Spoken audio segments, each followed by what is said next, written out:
ಮಾನ್ಯ ವಿಜೇಂದ್ರ ಅವರು ರಾಜೀನಾಮೆ ಕೊಡಬೇಕು. ಅವ್ರದ್ದು disproportionate assets case DA case supreme ಕೋರ್ಟ್ನಲ್ಲಿ ಇದೆಯಾ ಇಲ್ವಾ? ಯಡಿಯೂರಪ್ಪ ಅವ್ರ ಕೇಸು ಪಾಕ್ಸ್ಕೋ ಕೇಸು ಇದೆಯಾ ಇಲ್ವಾ? ನಿಜವಾಗ್ಲೂ ನೈತಿಕತೆ ಇದ್ದರೆ ಫಸ್ಟ್ ಇವರಿಬ್ಬರು ರಾಜೀನಾಮೆ ಕೊಡಬೇಕು. ಅದಾದಮೇಲೆ ರಾಜ್ಯಪಾಲರು ರಾಜೀನಾಮೆ ಕೊಡಬೇಕು. ಸಂವಿಧಾನವನ್ನು ಇವರು ಗಾಳಿಗೆ ತೂರ್ತಾ ಇದ್ದಾರೆ. ರಾಜ್ಯ ಭವನನ್ನು ಇವರು ಜಗನ್ನಾಥ್ ಹೌಸ್ ಮಾಡಿದ್ದಾರೆ, BJP ಕಚೇರಿ ಮಾಡಿದ್ದಾರೆ. ಇವತ್ತು ಯಾವ ನೈತಿಕತೆ ಇದೆ ಇವ್ರ ಬಗ್ಗೆ? ಇವರು ಮಾತಾಡ್ತಾ ಇದ್ದಾರಲ್ಲ, ಯಾವ ನೈತಿಕತೆ ಇದೆ ಇವರಿಗೆ? ಫಸ್ಟ್ ಅವ್ರು ರಾಜೀನಾಮೆ ಕೊಡಲಿ. ಫಸ್ಟು ವಿಜೇಂದ್ರ ಅವರು ಮತ್ತು BJP ಅವರು ಪಾಕ್ಸ್ಕೋ ಕೇಸ್ ಬಗ್ಗೆ ಮಾತಾಡಲಿ. ಪ್ರೂವ್ ಆಗಿದೆ ಅಲ್ವಾ? ಇಲ್ಲಿ ಏನು ಎವಿಡೆನ್ಸ್ ಇದೆ? ಯಾವುದಾದ್ರೂ ರಾಜ್ಯಪಾಲರು ಇವಾಗ ಯಾವುದಾದ್ರೂ ಒಂದು ಸಾಕ್ಷಿಯನ್ನು ಕೊಟ್ಟಿದ್ದಾರಾ, ಪುರಾವೆಯನ್ನು ಕೊಟ್ಟಿದ್ದಾರಾ? ಸೆಕ್ಷನ್ 17A ಏನು ಪ್ರೊಸೀಜರನ್ನು ಫಾಲೋ ಮಾಡಬೇಕು ಅದು ಫಾಲೋ ಮಾಡಿದಾರಾ? ಎಲ್ಲಿದೆ ಸ್ವಾಮಿ?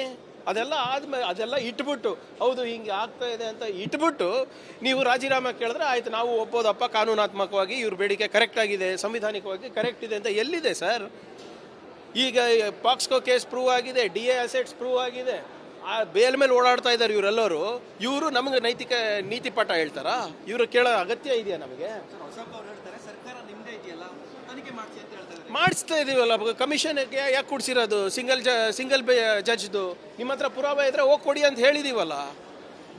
ಸುಮ್ಮನೆ ನೀವು ರಾಜಕೀಯ ಮಾಡಕ್ಕೆ ಹೋದರೆ ನಾವು ಮಾಡಬೇಕಾಗ್ತದೆ. ಇವತ್ತು ರಾಜ್ಯಪಾಲರು ಏನು ಅವರು ಏನು ಪ್ರಾಸಿಕ್ಯೂಷನಿಗೆ ಪರ್ಮಿಷನ್ ಕೊಟ್ಟಿದ್ದಾರೆ, ಏನಂತ ಹೇಳಿದ್ದಾರೆ ಓವರ್ವೆಲ್ಮಿಂಗ್ ಎವಿಡೆನ್ಸ್ ಇದೆ ಅಂತ. ಓವರ್ವೆಲ್ಮಿಂಗ್ ಎವಿಡೆನ್ಸ್ ಅಂದರೆ ಎಲ್ಲಿದೆ, ಹೇಗಿದೆ?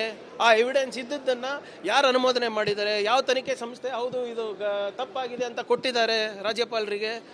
ಯಾರೋ ಖಾಸಗಿ ವ್ಯಕ್ತಿ ಹೋಗಿ ಕೊಟ್ಟ ತಕ್ಷಣವೇ ರಾಜ್ಯಪಾಲರು ನಂಬಿದ್ದಾರೆ ಅಂದರೆ ನಾಳೆ ನಾವು ಕೊಡ್ತೀವಿ. ನಾಳೆ ನಾವು ಖಾಸಗಿ ದೂರರಾಗ್ಬಿಟ್ಟು ನಾವು ಕೊಟ್ಬಿಟ್ಟು ಕುಮಾರಸ್ವಾಮಿ ಅವ್ರ ಮೇಲೆ ಇರ್ಬೋದು, ನಿರಾಣಿ ಅವ್ರ ಮೇಲೆ ಇರ್ಬೋದು, ಬೇರೆ ಅವರು ಯಾರ್ಯಾರು ಕೇಂದ್ರದಲ್ಲಿ ಸಚಿವರು ಇದ್ದಾರೆ ಅವ್ರ ಮೇಲೆಲ್ಲ ಹಾಕ್ಕೋತಾ ಹೋಗ್ಬೋದಾ ನಾವು? ಕಾನೂನು ಅಂತ ಏನಿಲ್ವಾ? ಸಂವಿಧಾನ ಅಂತ ಏನಿಲ್ವಾ?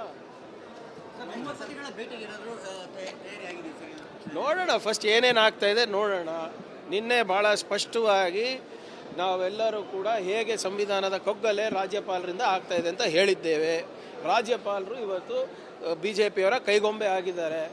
ಯಾವುದೇ ಪ್ರೊಸೀಜರ್ ಇಲ್ಲ, ಸಂವಿಧಾನದ ರೂಲ್ಸ್ ಇಲ್ಲ, ಕಾನೂನಿಲ್ಲ.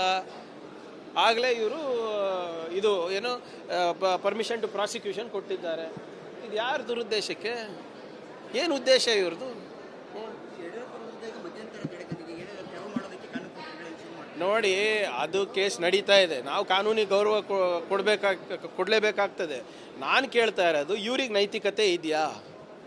ಇವ್ರಿಗೆ ವಿಜೇಂದ್ರ ಅವರು ಎಷ್ಟು ಕೇಸ್ನಲ್ಲಿ A2 A3 ಇದ್ದಾರೆ ಹೇಳಿ?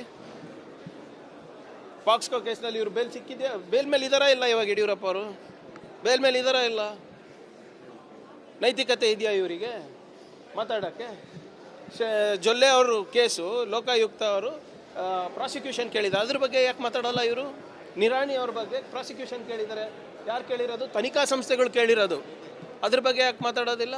ಕುಮಾರಸ್ವಾಮಿ ಅವ್ರದ್ದು ತನಿಖಾ ಸಂಸ್ಥೆಗಳು ಪ್ರಾಸಿಕ್ಯೂಷನಿಗೆ ಕೇಳ್ತಾ ಇದ್ದಾರೆ, ಅದ್ರ ಬಗ್ಗೆ ಯಾಕೆ ಮಾತಾಡೋದಿಲ್ಲ? ನೈತಿಕತೆ ಏನಾದರೂ ಇದೆಯಾ ಇವರಿಗೆ? ನೈತಿಕತೆ ಅಂದರೆ ಅರ್ಥ ಆಗುತ್ತಾ ಇವ್ರಿಗೆ ಮೊದಲೇ? ಅದು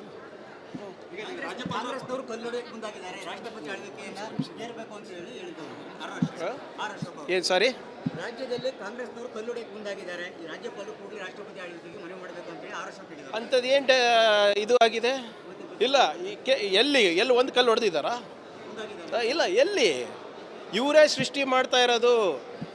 the constitutional head of Karnataka is creating the constitutional crisis. ಅದಕ್ಕೆ BJP ಕುಮ್ಮಕ್ಕೆ ಕೊಡ್ತಾ ಇದ್ದಾರೆ.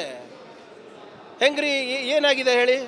ಡೆಮಾಕ್ರಸಿ ಈಸ್ ಅಟ್ ಪೆರಿಲ್ ಅಂತಾರಲ್ಲ, ಡೆಮಾಕ್ರಸಿ ಏನಾಗಿದೆ? ಪ್ರಜಾಪ್ರಭುತ್ವದ ಕೊಗ್ಗಲೆ ಆಗಿದೆಯಾ ಇಲ್ಲಿ? ಯಾರು ಮಾಡ್ತಾ ಇರೋದು ಪ್ರತಿಭಟನೆ? ಯಾಕೆ ಕಾನೂನಲ್ಲಿ ವಿಶ್ವಾಸ ಇಲ್ಲ ಅಶೋಕ್ ಅವರಿಗೆ? ಇವರೇ ಸೃಷ್ಟಿ ಮಾಡ್ತಾ ಇದ್ದಾರಾ? ಇವೆಲ್ಲ ಹಿಂದೆ ನಡೆದಿರ್ಬೋದು. ಇವಾಗ ನಮ್ಮ ಸರ್ಕಾರ ಇದೆ ಅಂತದ್ದು ಯಾವುದೇ ನಡೆದಿಲ್ಲ. BJPಯವರು ಏನಾದರೂ ಈ ಸರ್ಕಾರವನ್ನು ಅಸ್ಥಿರ ಮಾಡಕ್ಕೆ ಹೋದರೆ ಅವರೇ ಜೈಲು ಅನುಭವಿಸ್ತಾರೆ.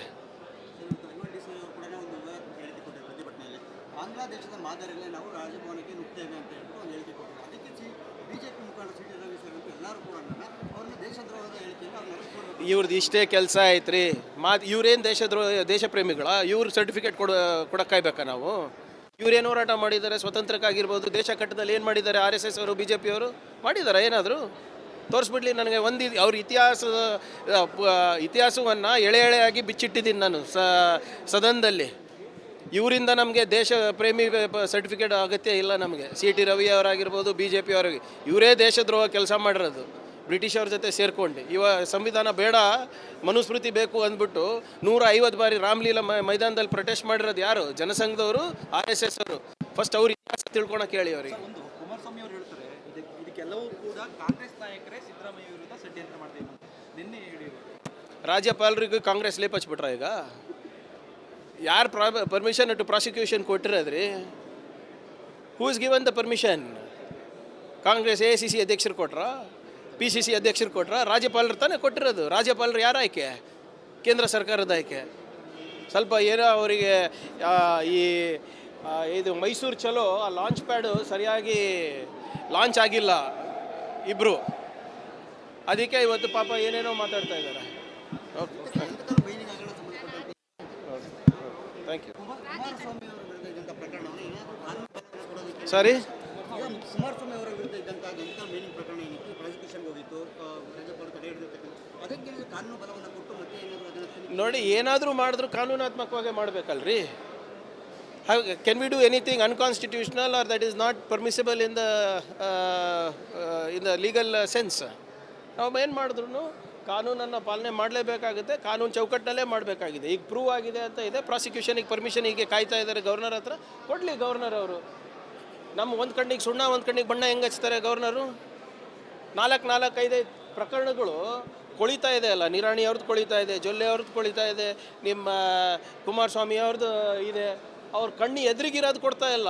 ಔಟ್ ಆಫ್ ದ ವೇ ಹೋಗ್ಬಿಟ್ಟು 12 ತಾಸಿನ ಒಳಗಡೆನೆ ಇವರು ಸಿದ್ದರಾಮಯ್ಯ ಅವ್ರಿಗೆ ಕೊಡ್ತಾರೆ ಅಂದರೆ ಇದು ರಾಜಕೀಯ ದುರುದ್ದೇಶ ಅಲ್ವಾ? ಇನ್ನೇನಿದೆ? ಕಾನೂನು ಬಾಹಿರ, ಸಂವಿಧಾನದ ಬಾಹಿರ ಇದು.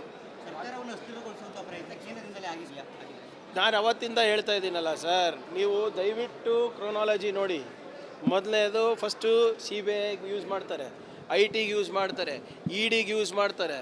ಅದಾದಮೇಲೆ ಯಾವುದು ಫೇಲ್ ಆಗಿಲ್ಲ ಅಂದರೆ ರಾಜ್ಯಪಾಲರ ಕಚೇರಿಯನ್ನು ಯೂಸ್ ಮಾಡ್ತಾರೆ. ತಮಿಳ್ನಾಡು ನೋಡಿ, ಕೇರಳ ನೋಡಿ, ವೆಸ್ಟ್ ಬೆಂಗಾಲ್ ನೋಡಿ, ಮಹಾರಾಷ್ಟ್ರ ನೋಡಿ, ಎಲ್ಲ ಕಡೆ ಹೀಗೆ ನಡೆದಿದೆ. ಇವತ್ತು ಮೊನ್ನೆ ED ಪ್ರಕರಣದಲ್ಲಿ ಒಬ್ಬ ಸರ್ಕಾರಿ ಅಧಿಕಾರಿಗಳಿಗೆ ಏನಂತ ಇವರು ಪ್ರಚೋದನೆ ಕೊಟ್ಟರು, ನೀವು ದಯವಿಟ್ಟು CM ಹೆಸರು ಹೇಳಿ, DCM ಹೆಸರು ಹೇಳಿ, ನೀವು ಹೇಳಿಲ್ಲ ಅಂದರೆ ನಿಮ್ಮ ಕುಟುಂಬಕ್ಕೆ ತೊಂದರೆ ಕೊಡ್ತೀವಿ ಅಂತ. ಅದೇನು ಎಲ್ಲ ಅದೇ ಅಲ್ವಾ? ಇವರು ಸ್ಟ್ಯಾಂಡರ್ಡ್ ಆಪ್ರೇಟಿಂಗ್ ಪ್ರೊಸೀಜರ್ ಸರ್. ನಾವು ಅರ್ಥ ಮಾಡ್ಕೊತಿಲ್ಲ. ಕಳೆದ 10 ವರ್ಷದಲ್ಲಿ ಇದು ಹೀಗೆ ನಡೀತಾ ಇದೆ. ಮತ್ತೊಮ್ಮೆ ನಾನು ಪುನರುಚ್ಚರಿಸ್ತಾ ಇದ್ದೀನಿ, ಎಲ್ಲೆಲ್ಲಿ ರಾಜ್ಯ BJP ನಾಯಕರು ಅಸಮರ್ಥರಿದ್ದಾರೆ, ಅವರ ಪಕ್ಷ ನೆಲ ಕಚ್ಚಿದೆ, ಅಲ್ಲಿ ರಾಜ್ಯಪಾಲರನ್ನು ಉಪಯೋಗ ಮಾಡ್ಕೊಂಡು ಅವ್ರ ಪಕ್ಷವನ್ನು ಕಟ್ತಾ ಇದ್ದಾರೆ.